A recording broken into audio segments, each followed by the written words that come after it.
Majid Joina foundation school and কলেজের online ক্লাসে স্বাগতম। প্রিয় শিক্ষার্থীরা, আমি মোহাম্মদ সুজন হোসেন, সহকারী প্রভাষক সমাজবিজ্ঞান, Majid Joina foundation school and college. আজকে একাদশ শ্রেণীর সমাজবিজ্ঞান প্রথম পত্রের তৃতীয় অধ্যায়ের উপর একটি ক্লাস নেব। দেখো, আমাদের তৃতীয় অধ্যায়ের নাম হচ্ছে সমাজবিজ্ঞানীদের মতবাদ ও অবদান, অর্থাৎ theory and contribution of sociologist. দেখো, তোমাদের এই তৃতীয় অধ্যায়ে মূলত 6 জন সমাজবিজ্ঞানীর অবদানকে ব্যাখ্যা করা হয়েছে। 6 জন সমাজবিজ্ঞানীর মধ্যে আমরা ইতিপূর্বে 3 জনের আলোচনাটা মোটামুটি শেষ করেছি। আজকে হচ্ছে আমাদের চতুর্থতম সমাজবিজ্ঞানী যিনি, বা আমাদের বইয়ের সিরিয়ালের 4th নাম্বার যার নাম চলে আসছে, তিনি হচ্ছে এমিল ডুরকেইম। অর্থাৎ আজকে আমাদের আলোচনার বিষয় হবে, দেখো, এমিল ডুরকেইম।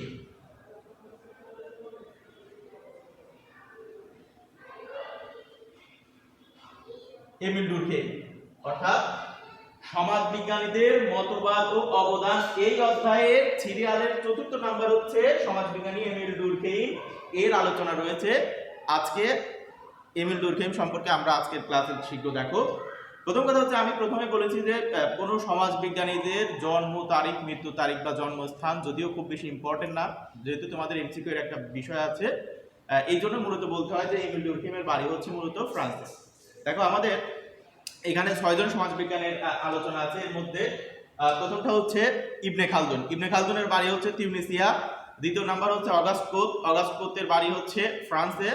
তৃতীয় নাম্বার হচ্ছে হার্বার্ট স্পেন্সার। হার্বার্ট স্পেন্সারের বাড়ি হচ্ছে ইংল্যান্ডে। চতুর্থ নাম্বার হচ্ছে এমিল ডুরকেইম। এমিল ডুরকেইমের বাড়ি হচ্ছে ফ্রান্সে। পঞ্চম নাম্বার হচ্ছে কার্ল মার্কস। কার্ল মার্কসের বাড়ি হচ্ছে জার্মান। এবং ষষ্ঠ নাম্বার হচ্ছে ম্যাক্স ওয়েবার। ম্যাক্স ওয়েবারের বাড়ি হচ্ছে জার্মান। তো দেখো, মূলত এমিল ডুরকেইম হচ্ছে ফ্রান্স ফিলোসোফার বা ফ্রান্স সোশিওলজিস্ট। ইনি 1858 থেকে 1917 সাল, অর্থাৎ দেখো 1818 থেকে 1917, অর্থাৎ এই হচ্ছে তার জীবনকাল, 1818 থেকে 1917। France philosopher Emile Durkheim. Emile Durkheim সমাজবিজ্ঞানী কি অবদান রেখেছে, এটাই হচ্ছে আজকের ক্লাসে আমাদের জানার বিষয়। দেখো, সমাজবিজ্ঞানীকে এমিল ডুরকেইম একটি মানে কি বলবো, যে একটি উন্নত ধাঁচের বিজ্ঞান হিসেবে প্রতিষ্ঠিত করার পেছনে যে বিজ্ঞানের অবদানটা বলতে গেলে সব থেকে বেশি, তার নামই হচ্ছে এমিল ডুরকেইম। দেখো, এমিল ডুরকেইমের মূলত বেশ কয়েকটি উল্লেখযোগ্য গ্রন্থ রয়েছে, যে গ্রন্থের মাধ্যমে উনি মূলত সমাজবিজ্ঞানীকে একটি অ্যাডভান্স সায়েন্স হিসেবে পৃথিবীর কাছে, মানুষের কাছে পরিচয় করিয়ে দেন। দেখো, এইখানে বইগুলোর নাম রয়েছে। তার প্রথম বইটা হচ্ছে the division of labour in society. এটা হচ্ছে সব থেকে ইম্পর্টেন্ট একটি বই, the division of labour in society. আচ্ছা, বইয়ের নামটা আমি লিখে দিচ্ছি।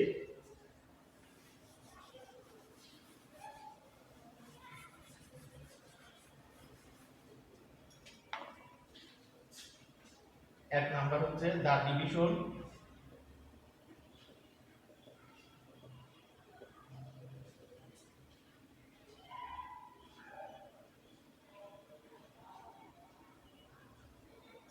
The division of labour in society. এটা হচ্ছে, দেখো, যদিও এখানে তোমাদের সম্ভবত নেই, এটা কত সালে প্রকাশিত হয়, এটা হচ্ছে মূলত 1793 সালে এটা মূলত প্রকাশিত হয় ফ্রান্স থেকে।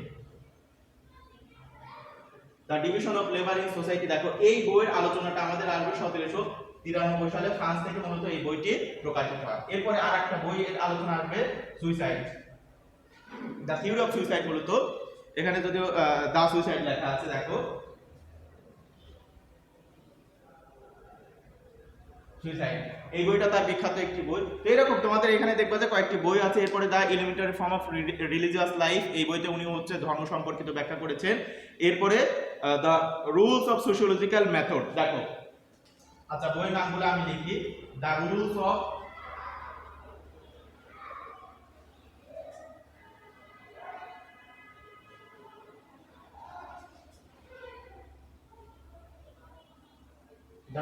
Sociological method.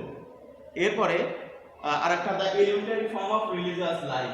দেখো, মূলত আমরা এখানে 3টি বইয়ের নাম লিখলাম, এবং আরেকটি বই আছে the elementary form of religious life. এই 4টা বইয়ের আলোচনাটাই হচ্ছে তোমাদের এই বইতে দেওয়া আছে, বা এই ডুরকেইম সম্পর্কিত যে আলোচনা রয়েছে সেই আলোচনার মধ্যে দেওয়া আছে। দেখো, আমরা প্রথম আলোচনা করে হচ্ছে 3 number the rules of sociological method, তোমাদের বইয়ের ধারাবাহিকতা যেটা দেওয়া আছে, অর্থাৎ সমাজতাত্ত্বিক পদ্ধতির নীতি। অর্থাৎ উনি সমাজ বিজ্ঞানকে দেখো একটি আলাদা ধাঁচের বিজ্ঞান হিসেবে চিন্তা করেছেন। কেমনে বিজ্ঞান হিসেবে চিন্তা করছেন? অর্থাৎ সমাজ বিজ্ঞান, আমি এর আগে বলেছি যে সমাজ বিজ্ঞানের গবেষণার পদ্ধতি হচ্ছে মূলত সফট সায়েন্স যেটাকে বলা হয়, বা সমাজ বিজ্ঞানের গবেষণার পদ্ধতি অন্যান্য বিজ্ঞানের গবেষণা পদ্ধতি থেকে হয়তো ভিন্ন বলার সুযোগ নেই, কিন্তু একটু দুর্বল মনা। এই জন্য দুর্বল মনার কথা আমি বলবো, কারণ অন্যান্য বিজ্ঞান যেখানে হচ্ছে মূলত বিভিন্ন বস্তু বা বিভিন্ন বিষয় নিয়ে কথা বলে, সেখানে মূলত সমাজ বিজ্ঞান হচ্ছে মূলত মানুষ নিয়ে কথা বলে। আর মানুষ হচ্ছে অলওয়েজ চেঞ্জিং এবং সবসময় মানুষের চিন্তা চেতনা পরিবর্তনশীল, যার কারণে এটার যে স্টেটমেন্ট বা এটার যে হচ্ছে রেজাল্টটা আসে, সেই রেজাল্টের মধ্যে অনেক সময় ভেরিয়েশন বা অনেক সময় হচ্ছে ফ্যালাসি বা অনেক সময় ফলসিফিকেশন, এই বিষয়গুলো থাকতে পারে। অর্থাৎ রেজাল্টটা অনেক সময় একটু সত্যের কাছাকাছি হওয়ার সম্ভাবনা বেশি থাকে, তবে সত্য থেকে একটু দূরে থাকে। অর্থাৎ আমি বলতে চাচ্ছি অন্যান্য রেজাল্ট যেমন অন্যান্য সায়েন্স যেমন বারবার গবেষণার ফল একই আসবে, বাট সমাজ বিজ্ঞানে গবেষণার ফলটা একই আসবে না। বাট তারপরেও এমিল ডুরখেম যেটা বলছেন যে সমাজ বিজ্ঞানী সবসময়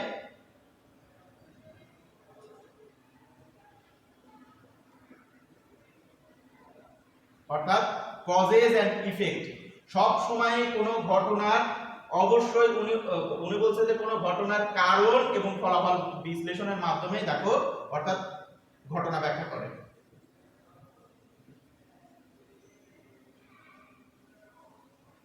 অর্থাৎ উনি বলছেন যে কোনো ঘটনা সংঘটিত হওয়ার পেছনে কারণ কি এবং এই ঘটনা সংঘটিত হওয়ার ফলাফলটা কি, এইটাই হচ্ছে মূলত সমাজবিজ্ঞান, এইটাই হচ্ছে মূলত সমাজবিজ্ঞানের ব্যাখ্যা।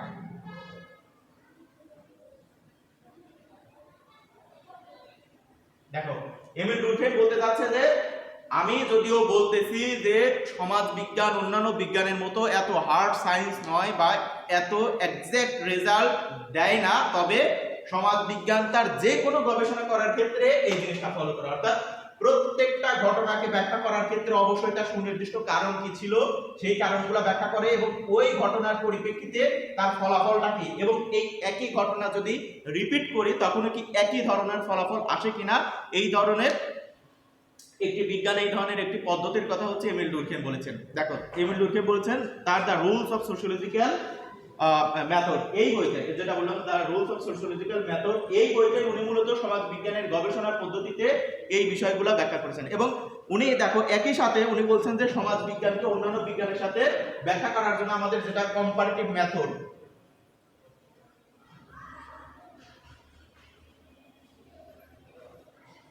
কম্পারেটিভ মেথড, অর্থাৎ উনি বলছেন সমাজ বিজ্ঞানকে গবেষণা করতে হবে অন্যান্য বিজ্ঞানের সাথে তুলনামূলক পর্যায়ের ভিত্তিতে। অর্থাৎ যার কারণে উনি বলছেন সমাজ বিজ্ঞানকে কম্পারেটিভ মেথডের মাধ্যমে ব্যাখ্যা করতে হবে। কম্পারেটিভ মেথডটা কি এর আগে আমি বলছি যে কম্পেয়ার করার জন্য একাধিক সমাজ, একাধিক বিজ্ঞান বা একাধিক বিষয়বস্তু লাগে। অর্থাৎ আমি আমার সমাজকে ব্যাখ্যা করব অন্য সমাজের অবস্থাটা কেমন আছে বা অন্য সমাজের অবস্থার সাথে আমার সমাজের অবস্থার মাত্রাটা কেমন, সেই বিষয়গুলোকে আমরা কম্পেয়ার করব কম্পারেটিভ মেথডের মাধ্যমে। তো উনি বলছেন যে সমাজ বিজ্ঞানকে আমরা যখন একটি বিজ্ঞান হিসেবে ব্যাখ্যা করব তখন অবশ্যই অন্যান্য বিজ্ঞানের সাথে আমরা সমাজ বিজ্ঞানের কম্পেয়ার করব, যার কারণে উনি সমাজ বিজ্ঞানের গবেষণা পদ্ধতিতে কম্পারেটিভ মেথড ব্যবহার করার কথা বলেছেন। এরপর দেখো এমিল ডুরখেমের আলোচনার মূল বিষয়বস্তু হচ্ছে সোশ্যাল ফ্যাক্ট বা সামাজিক ঘটনা। দেখো সোশ্যাল ফ্যাক্ট,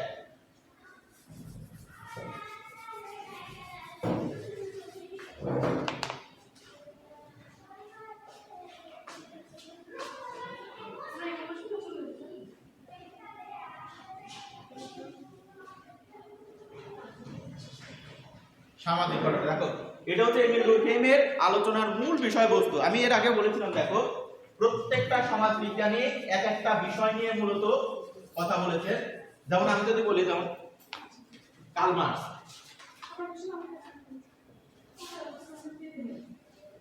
মূলত কথা বলেছেন ক্লাস নিয়ে, ক্লাস বা শ্রেণী। যেমন কার্ল মার্কসের বিষয় হচ্ছে শ্রেণী, যেমন ম্যাক্স ওয়েবারের অ্যাকশন, অর্থাৎ কার্ল মার্কসের সকল আলোচনায় হচ্ছে ক্লাস নির্ভর, ম্যাক্স ওয়েবারের সকল আলোচনায় অ্যাকশন বা কাজ নির্ভর, অর্থাৎ হ্যাঁ অ্যাকশন। ঠিক একই ভাবে এমিল ডুরখেমের দেখো এমিল ডুরখেমের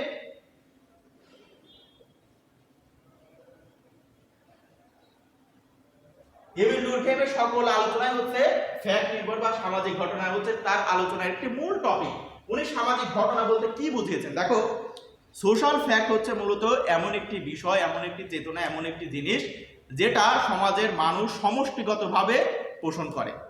অর্থাৎ উনি বলছেন, যেমন দেখো, অর্থাৎ সোশ্যাল ফ্যাক্টটা হচ্ছে এমন একটা বিষয় যেই বিষয়টা সমাজের মানুষ সামগ্রিকভাবে করে থাকে। অর্থাৎ নর্মালি সমাজে ব্যবহৃত বা সমাজে প্রচলিত নিয়ম নীতি, এরপরে হচ্ছে বিধিবিধানগুলোই হচ্ছে মূলত সোশ্যাল ফ্যাক্ট। জিনিসটা লক্ষ্য করো, সোশ্যাল ফ্যাক্ট মূলত সমাজ পরিচালনার একটি মূল উপাদান, বা সোশ্যাল ফ্যাক্টের মাধ্যমে মানুষ পরিচালিত হচ্ছে, ওই সমাজ পরিচালিত হচ্ছে। অর্থাৎ আমার সমাজের বেশিরভাগ মানুষ কোন ধরনের নিয়ম মেনে চলে, আমার সমাজের বেশিরভাগ মানুষ কোন ধরনের প্রথা মেনে চলে, আমার সমাজের বেশিরভাগ মানুষ মূলত কোন আইন মেনে চলে বা কোন ধরনের জীবনযাত্রা নির্বাহ করে, এই সামগ্রিক বিষয়টাই হচ্ছে মূলত সোশ্যাল ফ্যাক্ট।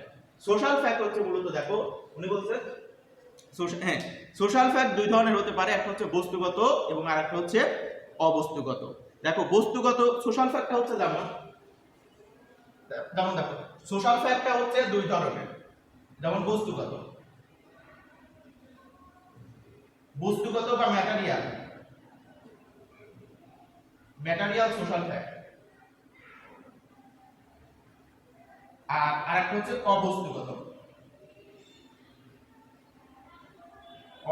বা নন ম্যাটেরিয়াল সোশ্যাল ফ্যাক্ট। দেখো, বস্তুগত মানে বলতে পরিবার, যেমন পরিবার, আর অবস্তুগত হচ্ছে যেমন দেখো নীতি বা নর্মস ভ্যালুস বা নীতি নৈতিকতা। জিনিসটা লক্ষ্য করো, অর্থাৎ উনি সোশ্যাল ফ্যাক্ট বলতে সোশ্যাল ফ্যাক্টকে দুই ভাবে ব্যাখ্যা করেছেন। একটা হচ্ছে বস্তুগত সোশ্যাল ফ্যাক্ট আর আরেকটা হচ্ছে অবস্তুগত সোশ্যাল ফ্যাক্ট। বস্তুগত সোশ্যাল ফ্যাক্ট হচ্ছে পরিবার, এবং এই পরিবারের যে নর্মস ভ্যালুস গুলো আছে, নিয়ম নীতিগুলো আছে, এগুলো হচ্ছে অবস্তুগত। অর্থাৎ বলা হচ্ছে যে সমাজ মূলত এইভাবেই, এই বিষয়গুলোর মাধ্যমেই সমাজ তার ধারাবাহিকভাবে আবর্তিত হয় বা ধারাবাহিকভাবে পরিবর্তিত হয়। এরপরে দেখো, এমিল ডুরখেইম আর একটা হচ্ছে অতি গুরুত্বপূর্ণ একটা বিষয় হচ্ছে ডিভিশন অফ লেবার। অর্থাৎ যেটা আমরা এখানে লিখলাম, এটা আমরা বুঝে দিই। দেখো, ডিভিশন অফ লেবার,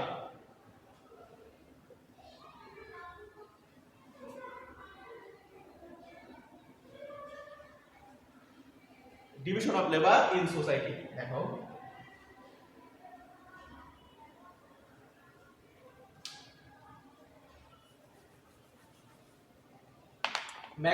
এমিল ডুরখেইমের অত্যন্ত গুরুত্বপূর্ণ একটি আলোচনা, অত্যন্ত গুরুত্বপূর্ণ একটি টপিক হচ্ছে division of labour in society. অর্থাৎ সমাজের শ্রমের বিভাজনটা কেমন, উনি এই বইতে সেটা ব্যাখ্যা করেছেন। দেখো, শ্রমের বিভাজনটা উনি কিভাবে ব্যাখ্যা করেছেন। অর্থাৎ উনি বলেছেন যে আগের সমাজে মানুষ যেভাবে শ্রম দিত বা মানুষ যেভাবে শ্রমের সাথে পার্টিসিপেট করত, বর্তমানে মানুষের শ্রমের মাত্রা, শ্রমের ধরন এরকম না। উনি কিভাবে ব্যাখ্যা করছেন? যেমন দেখো, উনি বলছেন যে আগের সমাজে কোনো কাজ করার জন্য মানুষ অন্যের উপর অতীব মাত্রায় নির্ভরশীল ছিল, কিন্তু এখন যেটা হচ্ছে, এখন হচ্ছে মানুষ তার নিজস্ব স্বকীয়তা বৃদ্ধির ফলে সে নিজেই এখন অনেক কিছু করতে সক্ষম। যেমন দেখো, উনি বলছেন ডিভিশন অফ লেবারটা কিভাবে তৈরি হচ্ছে, যে আধুনিক যন্ত্রপাতি, আধুনিক প্রযুক্তির ব্যবহারের উন্নতির ফলে মূলত সমাজে শ্রমের বিভাজন ঘটতেছে। আবার উনি বলছেন যে, আমরা এর আগে বলছিলাম যে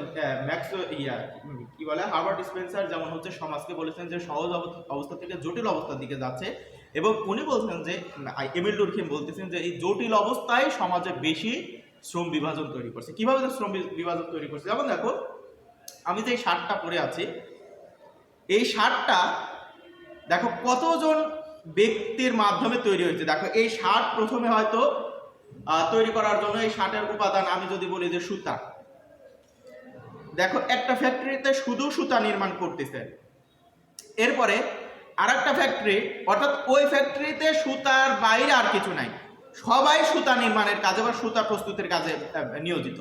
এরপর আরেকটা ফ্যাক্টরিতে ওই সুতা দিয়ে কাপড় তৈরি হচ্ছে, এবং আরেকটা কারখানা বা আরেকটা ফ্যাক্টরিতে তুমি যাও, সেই ফ্যাক্টরিতে দেখবা যে শুধুমাত্র হয়তো বা তুমি একটা গার্মেন্টসে যদি যাও যে শুধুমাত্র এই যে কলার যেটা বলে এই কলার লাগাচ্ছে। আরেকটাতে যাও যে সে শুধুমাত্র, অর্থাৎ একজন ব্যক্তি শুধুমাত্র কলার মানে শার্টের শুধু কলার, বা আমি যদি বলি যে একটা তুমি যদি একটা গার্মেন্টস বা একটা যদি হচ্ছে কারখানা ভ্রমণ করো, দেখবা যে কারখানাতে যে শার্টের হাতা লাগাচ্ছে সে শুধু হাতাই লাগাচ্ছে, যে কলার লাগাচ্ছে সে শুধু কলার লাগাচ্ছে, যে বোতাম লাগাচ্ছে সে শুধু বোতাম লাগাচ্ছে, যে লন্ড্রি করতেছে সে শুধু লন্ড্রি করতেছে। অর্থাৎ এই যে দেখো, অর্থাৎ এই প্রত্যেকের শ্রমের বিনিময়ে কিন্তু এই শার্টটা তৈরি। তাহলে দেখো এই শার্টটা তৈরির পেছনে কত মানুষের শ্রমের অংশ সম্পৃক্ত হচ্ছে। অর্থাৎ বলা হচ্ছে, উনি বলতেছেন যে এই যে শ্রমের যে ভিন্নতা, এইটাই হচ্ছে ডিভিশন।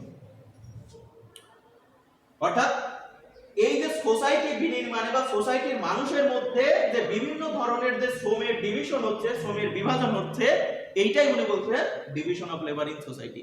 এখন দেখো উনি এই ডিভিশন অফ লেবার ইন সোসাইটির ভিত্তিতে সমাজকে দুই ভাগে ভাগ করেছে। একটা হচ্ছে মেকানিক্যাল সলিডারিটি,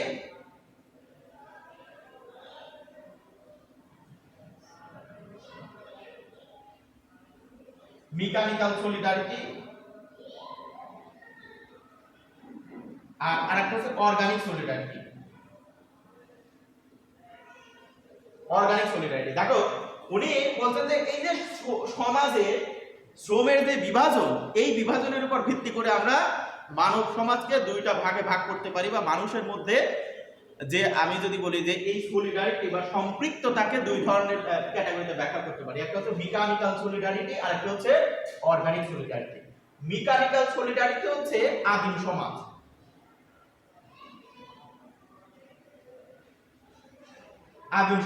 আর অর্গানিক সলিডারিটি হচ্ছে বর্তমান সমাজ। জিনিসটা খুবই ইম্পর্টেন্ট, এটা কিন্তু তোমরা হয়তো ভুল করার সম্ভাবনাটা খুব বেশি থাকে, এই জিনিসটা বুঝতে পারে না। মেকানিক্যাল সলিডারিটি উনি বলছেন যে আদিম সমাজটা ছিল হচ্ছে মেকানিক্যাল সলিডারিটি, আর বর্তমান সমাজ হচ্ছে অর্গানিক সলিডারিটি। মেকানিক্যাল সলিডারিটি বলতে উনি কি বুঝিয়েছেন দেখো, মেকানিক্যাল সলিডারিটি বলতে উনি বলেছে, আচ্ছা একটা মেশিনকে তুমি চিন্তা করো, এই মেকানিক শব্দটা অনেকটা মেশিনের থেকেই আসছে। দেখো একটা মেশিনকে চিন্তা করো, মেশিন বা তুমি তোমার বডিকে চিন্তা করো, এই বডি আমি চিন্তা করলাম যে বডি একটা মেশিন, এই বডির প্রত্যেকটা পার্টস বা প্রত্যেকটা অংশ ফাংশন করার ফলশ্রুতিতেই এই বডিটা কিন্তু রান করে।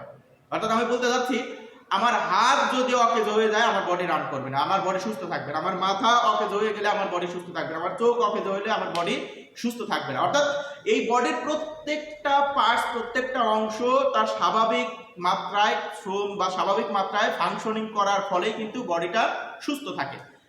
ঠিক একইভাবে বলছে এই মেকানিক্যাল সলিডারিটিতে দেখা যায় যে সমাজের প্রত্যেকটা মানুষ একে অন্যের সাথে অতীব মাত্রায় সম্পৃক্ত ছিল, অর্থাৎ তাদের সলিডারিটি লেভেলটা ছিল হাই, তারা একজনের সাথে আরেকজন অতীব মাত্রায় নির্ভরশীল ছিল। অর্থাৎ আমরা আদিম সমাজের ঘটনা সম্পর্কে কি জানি, আদিম সমাজের মানুষ মূলত সবাই সবার উপর নির্ভরশীল ছিল, কারণ কারো ব্যক্তিগত সম্পদ যেহেতু ছিল না, তার খাদ্যের নিশ্চয়তা যেহেতু ছিল না, এককভাবে বাস করার পরিবেশ যেহেতু ছিল না, যার কারণে তারা সম্মিলিতভাবে থাকতো, সমষ্টিগতভাবে জীবন নির্বাহ করতো। এবং ওই সমাজে শ্রমের বিভাজন বলি বা ওই সমাজের মানুষের আন্তরিকতার বিষয় বলি বা ওই সমাজের সামাজিক ব্যবস্থা বলি ছিল হচ্ছে মেকানিক্যাল, অর্থাৎ একটার সাথে আর একটা অতীব মাত্রায় সম্পৃক্ত ছিল। অর্থাৎ কেউই কোন দল ছাড়া, সমষ্টি ছাড়া, সম্প্রদায় ছাড়া চলার কথা চিন্তা করতে পারতো না। তুমি যদি একটা হরিণ দলকে দেখো, হরিণ দলে যেমন সবাই একসাথে হচ্ছে একত্রে থাকে, তুমি যে কোনো পশু পাখির একটা দল দেখো বা দেখবা যে সবগুলা প্রাণী, ওই স্বজাতীয় প্রাণী কিন্তু একত্রে এক দলে থাকে। তো বলা হচ্ছে আদিম সমাজটাও ছিল এই মেকানিক, অর্থাৎ তাদের মধ্যে মেকানিজমটা ছিল হচ্ছে সব থেকে ভালো। মেকানিজম বলতে আমি বোঝাচ্ছি একজন আর একজনের সাথে সামঞ্জস্যপূর্ণ অবস্থাতে ছিল। বাট বর্তমান যুগটা হচ্ছে অর্গানিক সোসাইটি, হচ্ছে যে এখানে একজনের সাথে আর একজনের সম্পর্কের মাত্রাটা তুলনামূলক কম, ব্যক্তির সাথে ব্যক্তির ইন্ডিভিজুয়ালিটি খুব বেশি মাত্রায় কাজ করে, এবং তারা তাদের নিজস্ব স্বকীয়তার ফলে অন্যদের থেকে মূলত পৃথক থাকে। তো এই হচ্ছে মূলত এমিল ডুরকহেমের division of labour in society. উনি মূলত যেটা বললাম যে দুই ভাগে ব্যাখ্যা করেছেন, mechanical solidarity, organic solidarity. Mechanical solidarity হচ্ছে আদিম সমাজকে উনি বলছেন মেকানিক্যাল সলিডারিটি, আর বর্তমান সমাজকে বলেছেন অর্গানিক সলিডারিটি। মেকানিক্যাল সলিডারিটি আদিম সমাজকে কেন বলছেন, অর্থাৎ তাদের মধ্যে মেকানিজমটা বেশি ছিল, একজন আরেকজনের সাথে অতীব মাত্রায় সম্পৃক্ত ছিল এবং একজন আরেকজনের উপর নির্ভরশীল ছিল। বাট বর্তমান সমাজে একজন আরেকজনের উপর নির্ভরশীল নয়, তারা মূলত তাদের নিজস্ব স্বকীয়তার ফলেই মূলত এই অর্গানিক সলিডারিটি বর্তমান সমাজের মধ্যে পরিলক্ষিত হয়। এরপরে দেখো এমিল ডুরকহেইমের আরেকটি টার্ম হচ্ছে সুইসাইড। এটা খুব ইম্পর্টেন্ট একটা আলোচনা। দেখো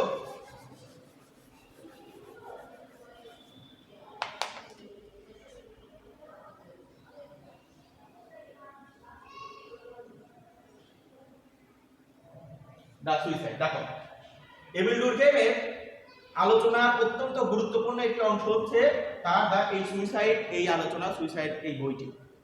দেখো এমিল ডুরকহেইমের আগে সবাই মনে করত আত্মহত্যা ব্যক্তিগত ব্যাপার,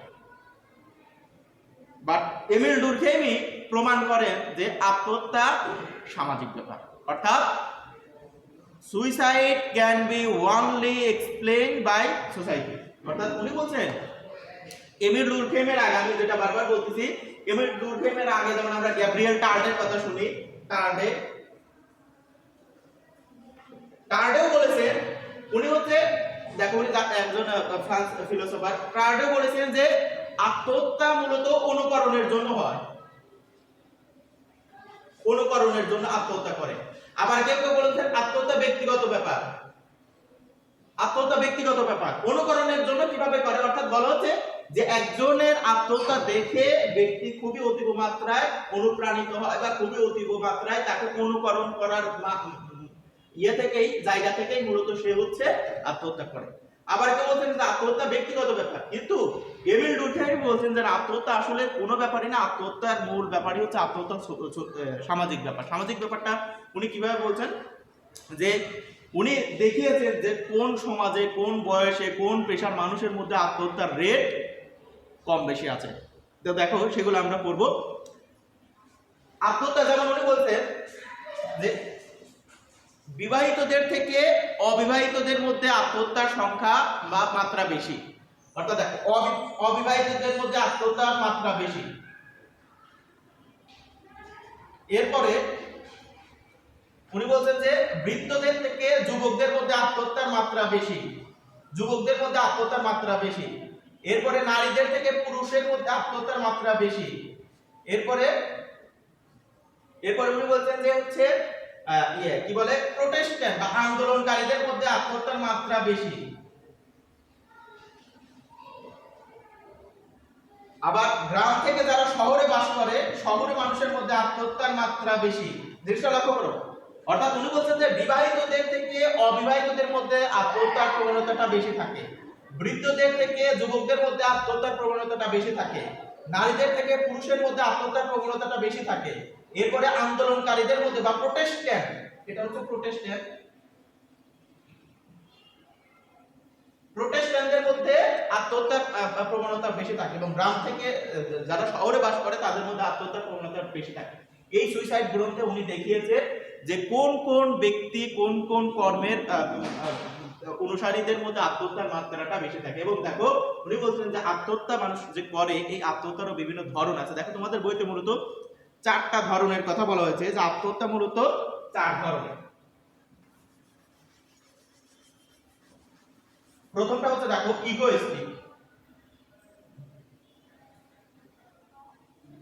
ইগোইস্টিক সুইসাইড। এরপরে অল্ট্রুইস্টিক,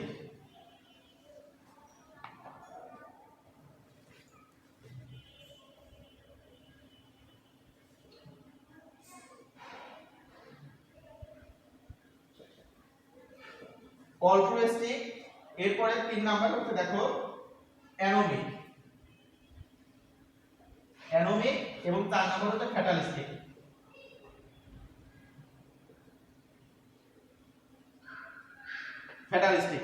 দেখো এমিল ডুরকহেইম বলেছেন যে আত্মহত্যা 4 ধরনের, একটা হচ্ছে ইগোইস্টিক, অল্ট্রুইস্টিক, অ্যানোমিক এবং ফ্যাটালিস্টিক। দেখো ইগোইস্টিক আত্মহত্যাটা কি, অর্থাৎ বলা হচ্ছে যে ব্যক্তির সাথে সমাজের সম্পর্ক বা সমাজের সাথে ব্যক্তির সম্পর্ক যখন অবনতির পর্যায়ে চলে যায়, তখন সে সমাজ থেকে নিজেকে বিচ্ছিন্ন করে নিতে চায়, অর্থাৎ সে সমাজে আর থাকতে চায় না।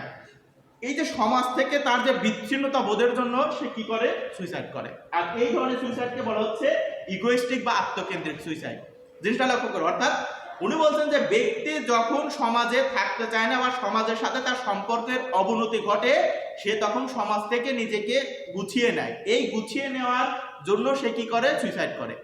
এই সুইসাইডটাকে বলা হচ্ছে ইগোইস্টিক সুইসাইড বা আত্মকেন্দ্রিক আত্মহত্যা।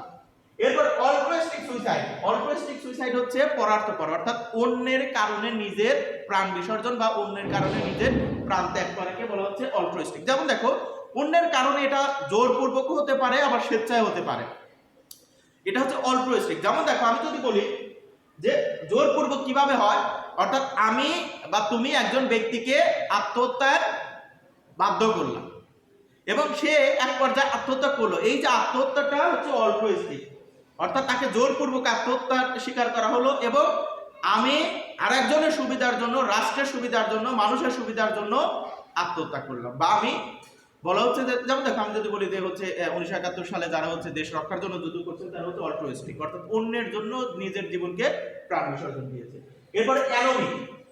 অ্যানোমিক বা নৈরাজ্যমূলক আত্মহত্যা হচ্ছে যে সমাজে বিভিন্ন বিশৃঙ্খলাপূর্ণ পরিস্থিতির মধ্যে মানুষ যে আত্মহত্যা করে বা মানুষ যে মারা যায়, অর্থাৎ আমাদের দেশে দেখা যায় বিভিন্ন রাজনৈতিক যে অস্থিতিশীলতার মধ্যে মানুষ মারা যায়, যে বিভিন্ন গোলযোগপূর্ণ পরিস্থিতির মধ্যে যে মানুষ মারা যায়, সেই ধরনের আত্মহত্যাকে বলা হচ্ছে অ্যানোমিক বা নৈরাজ্য। এবং সর্বশেষ হচ্ছে ফ্যাটালিস্টিক। ফ্যাটালিস্টিক হচ্ছে, এটা হচ্ছে অদৃষ্টবাদী আত্মহত্যা বা যারা ভাগ্যের দোহাই দিয়ে নিজের প্রাণ বিসর্জন দেয়, অর্থাৎ ভাগ্যের দোহাই, অর্থাৎ তারা বলে যে কপালে আছে মরা, তো আমি কি করব, মানে তাদের সবকিছুই মূলত তারা চিন্তা করে যে ভাগ্য নির্ভর, অর্থাৎ তারা ভালো করলেও ভাগ্য নির্ভর, মন্দ করলেও ভাগ্য নির্ভর। এই ধরনের ব্যক্তি যখন ফ্রাস্ট্রেটেড হয়ে, যখন মানে অতীব মাত্রায় যখন হচ্ছে হতাশায় ভুগে যখন আত্মহত্যা করে, তখন সেটাকে বলা হচ্ছে ফ্যাটালিস্টিক সুইসাইড। তো এটাই হচ্ছে মূলত এমিল ডুরখেইমের সুইসাইড সম্পর্কিত আলোচনা। তার সর্বশেষ আলোচনাটা হচ্ছে the elementary form of religious life বা সোশিয়োলজি অফ রিলিজিয়ন, অর্থাৎ ধর্ম সম্পর্কিত এমিল ডুরখেইমের খুবই বিখ্যাত একটি আলোচনা বা খুবই গুরুত্বপূর্ণ একটি আলোচনা আছে ধর্ম সম্পর্কিত। দেখো, ধর্ম সম্পর্কিত আলোচনা করতে গেলে যেটা বলতে হবে, যে উনি বলছেন যে ধর্ম কি, ধর্ম কিভাবে সমাজে কাজ করে বা ধর্মর উৎপত্তি সম্পর্কিত একটি ব্যাখ্যা আছে। দেখো, তার the elementary form of religious life এই বইতে ধর্ম সম্পর্কিত বিশদ আলোচনা করেছেন। তবে যেহেতু এইখানে তোমাদের বইতে আলোচনাটা কম আছে, আমাদের একটা অধ্যায় আছে যে ধর্ম, অর্থাৎ একটা অধ্যায়ের নামই আছে ধর্ম, সম্ভবত প্রথম পত্রে, সেই অধ্যায়ে আমরা এই টপিক বা এই বিষয় নিয়ে বিস্তারিত আলোচনা করব। তবে এইটুকুন আমি বলে নেই যে উনি মূলত ধর্ম বলতে বলেছেন যে আত্মা বা প্রেতাত্মায় বিশ্বাস হচ্ছে ধর্ম, অর্থাৎ religion is believe in secret things, পবিত্র বস্তু জগৎ সম্পর্কিত বিশ্বাসই হচ্ছে ধর্ম। অর্থাৎ উনি বলেছেন যে এই যে ধর্ম, দেখো ধর্ম মানুষ কিভাবে তৈরি করলো বা কিভাবে ধর্মের উৎপত্তি হইলো, সেই ব্যাখ্যাগুলো আমরা পড়বো ওই ধর্ম সম্পর্কিত যেই অধ্যায়টা আছে সেই অধ্যায়। তবে এইটুকু বলে রাখি যে এমিল ডুরখেইমের আলোচনা যদি আমরা করতে যাই, তাহলে যে আলোচনাগুলো আমাদের লাগবে সেটা হচ্ছে তার সোশ্যাল ফ্যাক্ট, তার সোশ্যাল থিওরি, তার হচ্ছে ডিভিশন অফ লেবার, এবং সর্বশেষ হচ্ছে রিলিজিয়ন অফ সোশিয়োলজি বা তার the elementary form of religious life বা রিলিজিয়ন সম্পর্কিত যে আলোচনা। অর্থাৎ এমিল ডুরখেইমের আলোচনার মধ্যে সব থেকে পরীক্ষাতে আসে বেশি যেটা, সেটা হচ্ছে এই সুইসাইড সম্পর্কিত আলোচনা এবং the division of labour in society এই সম্পর্কিত আলোচনাটা। অর্থাৎ ডিভিশন অফ লেবার এবং এই সুইসাইড সম্পর্কিত আলোচনা দেখবা যে সব সময় সকল পরীক্ষাতেই এই অধ্যায় থেকে যদি প্রশ্ন থাকে তো এই প্রশ্নটা থাকে। তো এই ছিল তোমাদের এমিল ডুরখেইম সম্পর্কিত সংক্ষিপ্ত আলোচনা। আশা করি সবাই আলোচনাগুলো দেখবা এবং যখন এই ক্লাসগুলো দেখবা তখন অবশ্যই বই সামনে নিয়ে দেখবা, যেন তোমার ক্লাসের সাথে বইয়ের বিষয়গুলা একটু প্রাসঙ্গিক মনে হয় বা তুমি জিনিসটা আরো বেশি আত্মস্থ করতে পারো। তো তোমাদের সবার জন্য শুভকামনা, ভালো থাকো।